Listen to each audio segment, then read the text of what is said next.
동해안의 한 해수욕장에 갔어요. 튜브를 빌렸습니다. 그래서 저희 부부가 교대로 그걸 타고 물놀이를 했는데요. 이 서해안은 좀 그 바다의 경사가 완만해요. 근데 동해안은 갑자기 깊어집니다. 그래서 사고 날 위험이 더 있지요. 그런데 이제 튜브를 타고 있으니까 큰 염려를 안 했습니다. 근데 마침 이제 썰물 때가 됐어요. 물이 빠져나가는 그 때가 됐는데 제가 그 한 손으로 튜브를 잡고 이제 무트로 나오기 위해서 헤엄을 칩니다. 물론 동네 수영은 제가 좀 해요. 그런데 이제 튜브를 잡고 더 안전하게 물놀이를 하고 있었던 거죠. 막 하는데 이게 무트로 안 가는 거예요. 계속 제자리입니다. 막 그 휘저어도 이 물이 빠져나가는 힘이 있으니까요. 앞으로 안 가는 거예요. 그래서 이거 좀 긴장이 되더라고요. 물론 튜브를 내가 잡고 있으니까 뭐 크게 문제는 안 되겠죠. 그런데 이제 계속 그 힘은 좀 빠져나갑니다. 계속. 그래서 제가 이제 구조대원이 앉아 있길래 이제 텔레파시를 보냈죠. 좀 도와달라. 물론 체면에 도와주세요 이렇게 하지 못하고 그냥 눈짓 했는데 보고만 있고 움직이질 않더라고요. 그러다가 이제 결국 그 수상 제트스키 이렇게 타시고 오셨어요. 해서 저를 밀어가지고 다시 모래밭으로 이렇게 올려놨는데요. 이걸 좀 대수롭게 생각하지 않은 것 같아요. 우리 집사람이. 좀 있다가 이제 집사람 튜브를 가지고 나갔어요. 바다로 나갔습니다. 같은 현상이 벌어진 거예요. 한 5m, 6m밖에 안 돼요. 멀리 이렇게 떨어진 것도 아닌데 막 얘를 쓰는 것 같아요. 근데 점점 멀리 바다 쪽으로 가는 겁니다. 물론 이렇게 안전하게 또 저는 그 경계선이 있긴 합니다만은 그쪽으로 막 가는 거예요. 그래서 결국 구조대원이 또 출동을 했죠. 그래서 바다는 참 만만하게 볼 게 아니다 하는 걸 새삼스럽게 또 깨닫고요.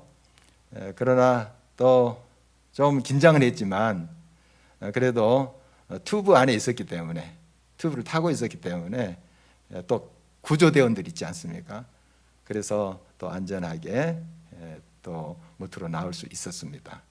그래서 지금 돌아보면 또 재미있는 추억거리다 이렇게 생각이 됩니다. 만약 구조대원도 없고 튜브가 없었다고 하면 좀 위험하겠죠. 막 썰물, 그러니까 물이 막 빠져나가는 시기에 동해안 참 위험합니다. 서해안도 사실 이 썰물 때 조심해야 돼요. 그러니까 정말 이럴 때 아무 안전장치도 없이 있다는 건 참 위험할 수가 있습니다. 또 망망대해 우리가 배를 타고 간다고 합시다. 그러다가 내가 실족했어요. 발이 미끄러져서 물에 빠졌다 합시다. 잔잔한 그런 바다를 할지라도 위험하죠. 수영을 한다 해도 참 위험합니다. 망망대해에서는. 그리고 거기에 이제 풍랑이 일고 막 날씨가 안 좋아서 바다가 뒤집어지고 그럴 때 이제 빠졌다고 하면 얼마나 위험하겠어요. 목숨을 잃을 수도 있겠지요. 그러나 이러한 상황 속에서도 큰 배에 타고 있다면 좀 안심이 되지 않겠습니까? 풍랑이 웬만큼 불어닥쳐도 큰 배가 또 날 지켜주리라 하는 그런 안정감이 있지요. 저는 이제 어렸을 때부터 청소년 시기까지 바닷가에 살았습니다. 그래서 여러 배를 많이 타봤어요. 큰 배도 타보고 노젓는 배도 이렇게 타보고 했는데 이 배를 타고 가면 그 뒤에 스크루가 있잖아요. 막 돌아가면서 이제 포말이 생깁니다. 그걸 물끄러미 바라보기를 좋아했습니다. 그러면 어느 순간 막 그곳에 빨려 들어가는 듯한 느낌이 들고 했어요. 그래서 조금 오싹한 느낌이 들곤 했는데요. 그러나 내가 지금 배에 타고 있지 이런 생각을 하면 또 안심이 되곤 했습니다. 이 세상이라는 망망대해에 두 종류의 사람이 있어요. 두 종류의 사람이 있는데 주 안에 있는 사람, 주 밖에 있는 사람. 배 안에 있는 사람, 배 밖에 있는 사람 있어요. 주 안에 있으면 아무리 풍랑이 일고 비바람이 쳐도 두렵지 않습니다. 그러나 주 밖에 있으면 굉장히 겁이 나겠죠. 물에 빠졌다고 생각해 보시오. 배 밖에 물에 빠졌다 생각하면 겁이 나지 않겠습니까? 그리고 풍랑까지 인다면 참 무섭을 것입니다. 우리 믿음의 사람들은 예수 그리스도를 주로 받아서 그 안에 있는 자들입니다. 주 안에 있는 자들이죠. 그래서 오늘 이제 본문을 통해서 주 안에 있는 사람들 어떠한 이제 삶의 태도로 살아야 되는가 한 두세 가지로 살펴보도록 하겠습니다. 먼저 주 안에 있는 사람의 특징이 있어요. 감사하는 삶이에요. 감사. 본문 7절을 한번 보십니다. 그 안에 뿌리를 박으며 세움을 받아 교훈을 받은 대로 믿음에 굳게 서서 감사함을 넘치게 하라. 예수님과 동행하는 삶의 특징, 감사 생활입니다. 이제 골로새 교회는 바울이 직접 세운 교회는 아닙니다. 바울에게 전도를 받은 에바브라는 사람이 이제 세운 교회로 보이고요. 그 사람이 이제 교회의 지도자죠. 그리고 장소는 빌레몬 집이에요.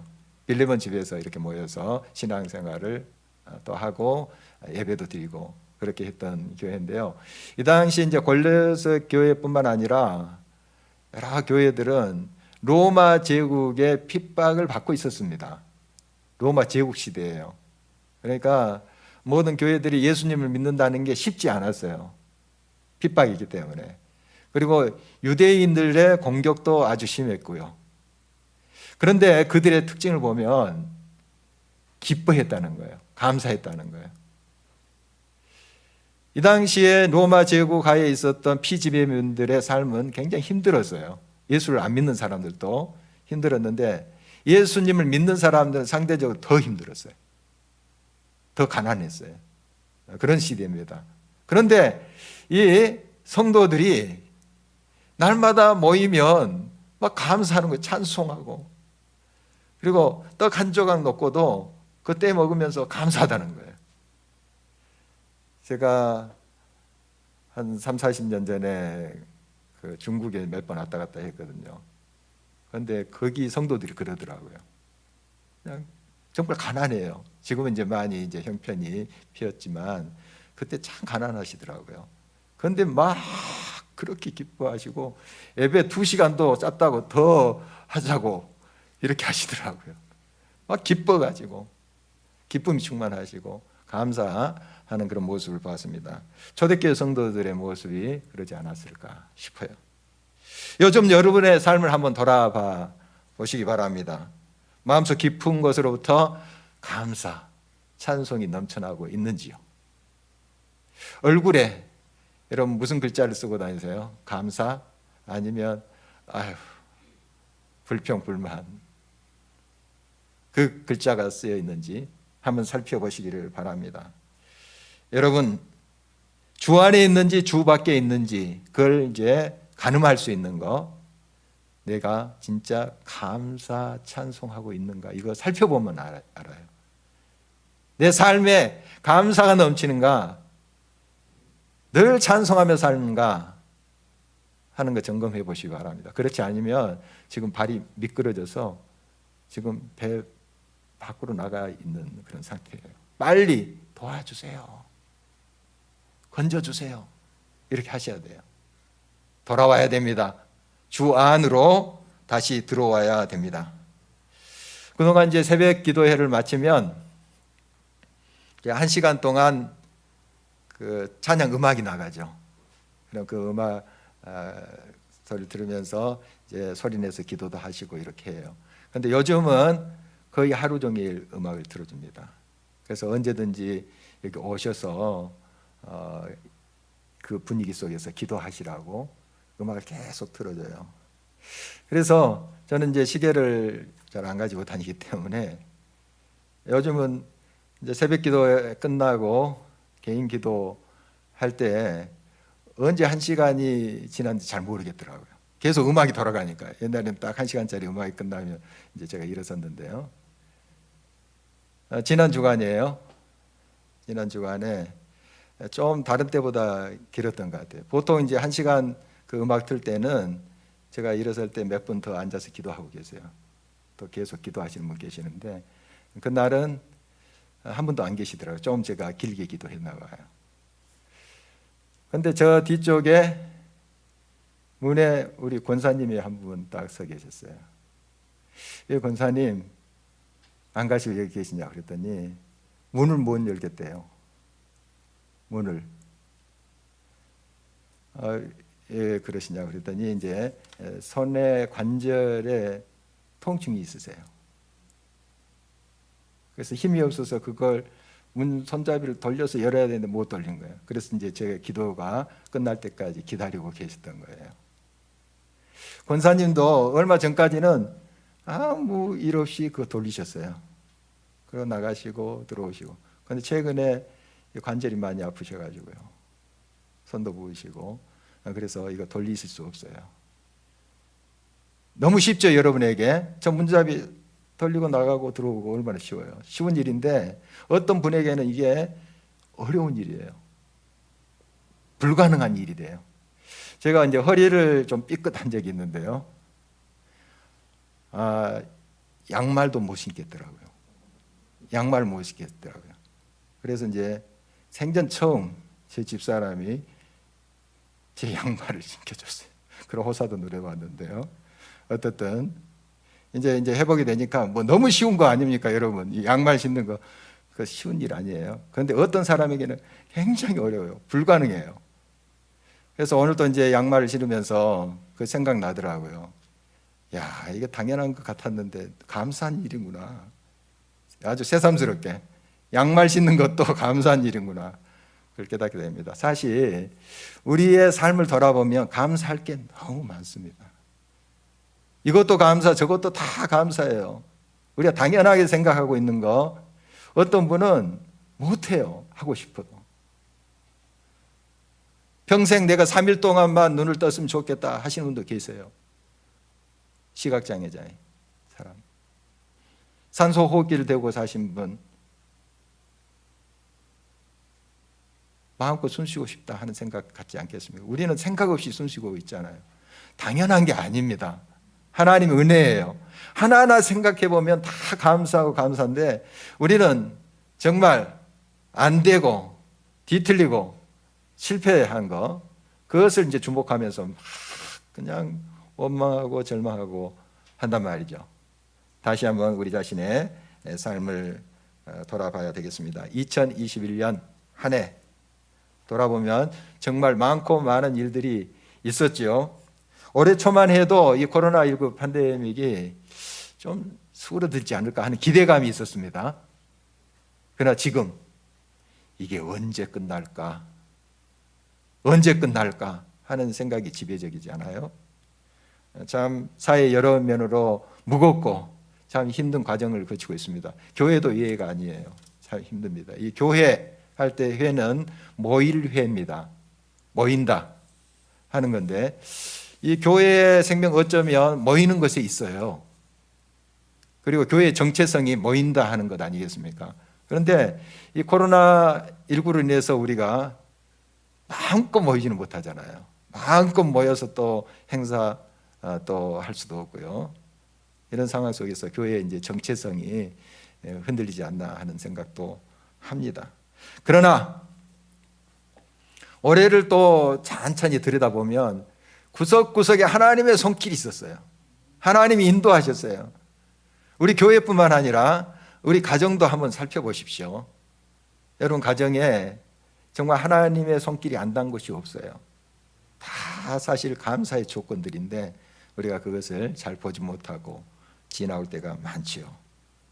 사도 바울은 감사함이 넘치는 삶의 근거가 말씀의 교훈에 따라서 믿음에 굳게 서는 것임을 말하고 있습니다. 여러분, 진정한 감사가 넘치는 삶은 어디에서 이제 비롯되는가 하면 하나님의 약속을 믿는 것에서 비롯돼요. 하나님의 말씀은 굉장한 약속들이에요. 약속으로 가득 차 있어요. 이 말씀은 이루어져요. 왜? 하나님의 약속이니까요. 그런데 문제는 우리가 믿지 못하는 거예요.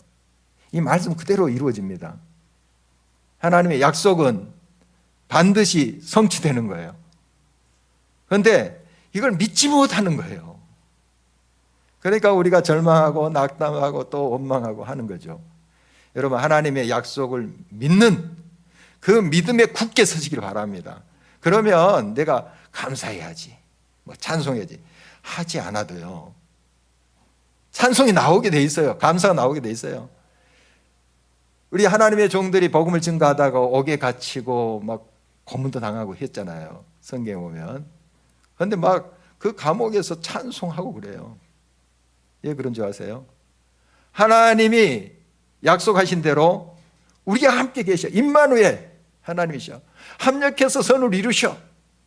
그 말씀을 믿기 때문에 찬송이 나오는 거예요. 감사가 나오는 것입니다. 여러분, 어떠한 상황 가운데서도 말씀에 굳게 서시기 바랍니다. 그 주님이 주신 약속을 꼭 붙잡으시기 바라요. 반드시 그 약속대로 됩니다. 끝까지 믿음으로 신뢰할 때 하나님이 일하신 것을 보게 될 것입니다. 또한 주 안에 있는 자는 성령으로 충만한 삶을 삽니다. 그는 세상에 그럴듯이 들리는 철학과 헛된 속임수에 주의합니다. 그럴듯한 소리들이 얼마나 많은지 몰라요. 참 귀를 설깃하게 하는 것들이 많은데 사실 그걸 주의해야 됩니다. 잘 분별해야 됩니다. 여러분, 성령을 좇아서 살아야 됩니다. 성령의 충만한 삶을 살아야 됩니다. 9절 10절 말씀입니다. 그 안에는 신성의 모든 충만이 육체로 거하시고 너희도 그 안에서 충만하였으니 그는 모든 통치자와 권세의 머리시라. 여기 신성의 모든 충만이라는 표현이 나오는데 좀 어려운 말이죠. 이게 바로 성령 충만을 말하는 것입니다. 성령 충만. 바로 예수님 안에 성령 충만은 있습니다. 우리가 그 예수님 안에 있을 때 그냥 성령 충만하게 되게 돼 있어요. 주님 안에 있기 때문에. 우리는 주 안에 있는 사람들로서 성령이 충만한 삶이 마땅합니다. 그렇게 이제 사는 것이 마땅해요. 그러나 주 밖에 있는 사람들은 세상의 가치관과 자기 주관에 따라서 이제 살게 되죠. 여러분, 성령의 뜻은 긍휼과 용서와 사랑이에요. 그러나 육체의 뜻은 미움과 속임과 폭력입니다. 이런 결과물들을 보고 내가 성령을 좇아서 사는가 아니면 육체를 따라서 사는가 분간해 보시기 바랍니다. 주 안에 있는 자는 마치 포도나무에 잘 붙어있는 가지가 열매를 잘 맺는 것과 같아요. 그러니까 성령의 열매를 맺게 되어 있습니다. 주 안에 거하면, 예수님 안에 거하면 성령의 열매가 맺게 되는데 갈라디아서 5장 22절 23절 성령의 9가지 열매 나오죠. 사랑과 희락과 화평과 오래 참음과 자비와 양성과 충성과 온유와 절제. 얼마나 정말 아름다운 열매들이에요. 이런 열매들이 맺히게 되어 있습니다. 제가 이제 말씀을 준비하면서 이제 한 가지에 더 주목이 됐는데 희락, 기쁨. 성령의 열매 기쁨입니다. 아까 감사랑 연결되어 있는 건데요. 여러분의 삶 속에 기쁨이 있죠. 성령 안에서 행하는 겁니다. 성령 안에서 사는 그런 삶의 특징이에요. 물론 이제 세상의 재미 뭐 이것이 있을 수 있는데 잘 분별해야 되겠죠. 마음속으로부터 오는 평안이 있어요. 평안이 있고 막 기쁨이 솟아올라요. 이게 이제 성령 충만한 삶의 모습이기도 하죠. 골로새서와 함께 옥중서신이라 하는 빌립보서가 있습니다. 빌립보서의 별명이 바로 그 희락의 서신이에요. 희락의 서신, 기쁨의 서신. 옥중에 이제 바울이 착고에 처해 있잖아요. 좀 부자연스럽잖아요. 불평할 수 있습니다. 그러나 그 바울이 성도들에게 기뻐하라. 내가 다시 말하는 기뻐하라. 이런 편지를 쓰고 있거든요. 옥중에서. 자기가 기쁘니까 그런 거예요. 자기 기뻐하지도 않으면서 막 불평불만하면서 나 왜 이러냐. 다른 사도들은 막 마음껏 나가서 전도도 하고 막 일도 하고 사역도 하는데 이 공간에서 내가 못하냐. 이러면 다른 성도들에게 기뻐하라고 이야기할 수 있겠어요? 자기는 불평하면서. 그런데 바울은 사실 마음속에 막 기쁨이 넘치는 거예요. 그냥 몸은 불편하지만은 성령의 기쁨이 충만한 거예요. 그래서 여러분도 기뻐하세요. 기뻐하세요.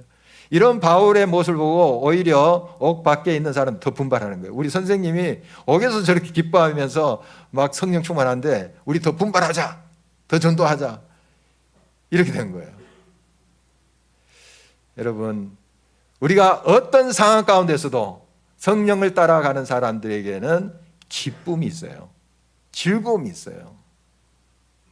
여러분의 삶을 한번 돌아봐 보시기를 바랍니다. 그래서 이제 성령 충만한 그 삶은 우리 그리스도인들에게 있어서 선택이 아니에요. 필수입니다. 꼭 성령 충만해야 돼요. 기쁨의 삶이 여러분의 모습이 되어야 됩니다. 여러분이 요즘 마음에 이제 그런 기쁨이 사라지고 이제 무거운 것들이 여러분을 짓누르고 있으면 빨리 여러분의 지금 상황을 파악해야 됩니다. 아, 내가 지금 발이 미끄러지고 있구나. 실족하고 있구나. 물에 빠져가고 있구나. 허우적대고 있구나. 빨리 그 실상을 알아야지 구조 요청을 하지 않겠습니까? 하다못해 눈빛이라도 좀 구해줘요. 이렇게 할 수 있잖아요. 다급하면 물론 소리 질러야 되겠지만 실상을 깨달아야 됩니다. 실상을. 그리고 요청할 때 우리의 구조자이신 성령께서 역사하시잖아요. 건져주십니다. 가만 두시겠어요? 건져주시죠. 때가 되어서 여러분 건져주세요.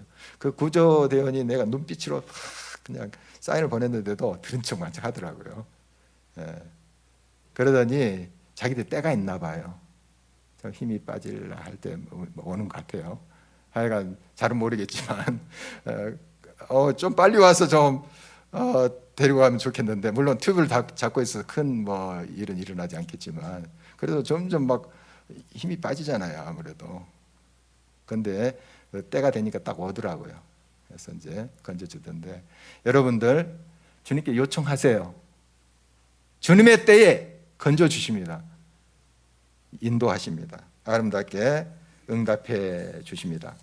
주 안에 있는 사람은 그리스도의 할례를 받은 자, 바로 이것이 뭐냐 하면은 주님과 함께 죽고 주님과 함께 산다 하는 뜻이에요.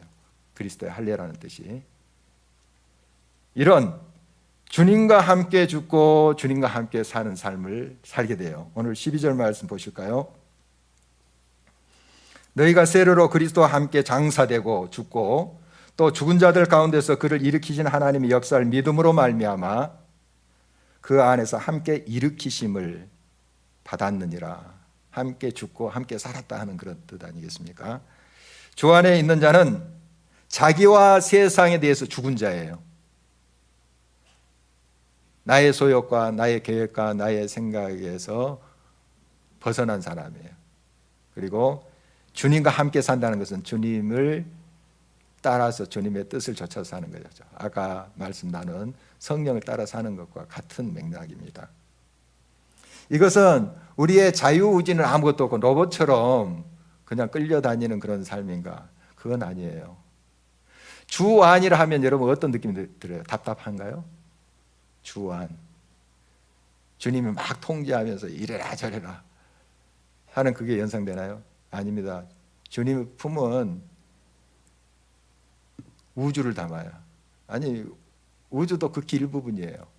그러니까 광활합니다. 주 안에 산다는 것은 자유예요. 사실 참된 자유가 여기 있어요. 이 사실을 다시 한번 기억하면서 정말 주님의 뜻을 선택하고 주님의 뜻이 아닌 것은 하나하나씩 버려가는 거예요. 그게 주 안에서 내가 살고 죽고 하는 겁니다. 고맙습니다 성령님이란 책에서 그 저자는 이런 이야기를 하고 있더라고요. 대학 교수신데 어느 출판사에서 이제 연락이 왔대요.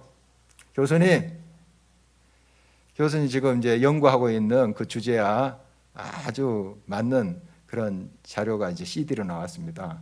구입해서 한번 사용해 보시죠. 연락이 왔어요. 그래서 이제 한번 보내보라. 한번 내가 검토를 하고 내게 필요한 것이면 사고 아니면 다시 돌려보내겠다. 이제 그런 제안에 출판사에서 그 CD를 보냈나 봐요. 나 봤더니 지금 당장 필요한 게 아니에요. 자기 연구에 필요한 것이 아니어서 다시 이제 돌려보내려고 하다가 그래도 나중에 좀 이게 자료가 필요하지 않을까 해서 그 CD를 복사를 했대요. 복사, 굽는다 하는데 우리 젊은이들 알 거예요. CD를 이제 복사를 한 거예요. 그리고 원본은 출판사에게 돌려보냈어요. 그런데 한 2주 지났는데 마음에 성령께서 그렇게 말씀하시대요. 도둑놈 이러더래요. 도둑놈. 저도 이제 학창 시절 때 원서 이거 복사하고 그랬었거든요. 공공연하게 뭐 CD 굽고 복사하고 이렇게 했는데 이제 그 교수님도 그랬나 봐요. 도둑놈 그러더래요. 한참 이제 은혜 받고 이제 주님 뜻대로 살겠습니다 막 기도하고 있었던 때인데 기도도 잘 안 되고 또 밥을 먹으려는데 막 입맛이 없어지고 그러더래요. 그래서 그 복사해 놓은 CD를 딱 꺼냈어요. 그리고 분질러 가지고 쓰레기통에 탁 넣었어요. 이제 하나님 끝났죠? 나 이거 이제 뭐 사용하지도 않고 이제 다 처분했습니다. 그랬더니 안 끝났다는 거예요. 출판사에 가서 용서를 빌라는 거예요. 아니 명색이 대학 교수인데 그 5만 원짜리 그 CD 그 하나 복사했다고 이러십니까? 하나님께 막 따지는데 가라는 거예요. 계속 좀 버티다가 도저히 힘들어서 갔대요. 이제 그 출판사 사무실 4층인데 4층까지 막 가서 이거 이제 말해야 되는데 이제 말할 각오를 하고 간 거죠. 용서를 빌고 내가 정말 잘못했습니다. 이리 했습니다. 고백하려고 이제 딱 마음 먹고 그 출판사 사무실에 문에 손잡이를 딱 돌리는데 잠긴 거예요. 사람이 아무도 없어요. 이때 성령님께서 주님께서 마음에 말씀하시더래요. 그래 이제 됐어. 이제 됐어. 다음부터 그러지 마. 진땀이 나더래요. 진땀이. 물론 완벽하게 그의 삶이 변하겠어요. 지금도. 그렇지만 이렇게 깨달음을 주세요. 하나님이. 아 그거 잘못된 거야. 다른 게 아니야. 하면 한 가지씩 내려놓는 거예요. 십자가에 못 박는. 이게 이제 그리스도 안에서 죽는 거예요.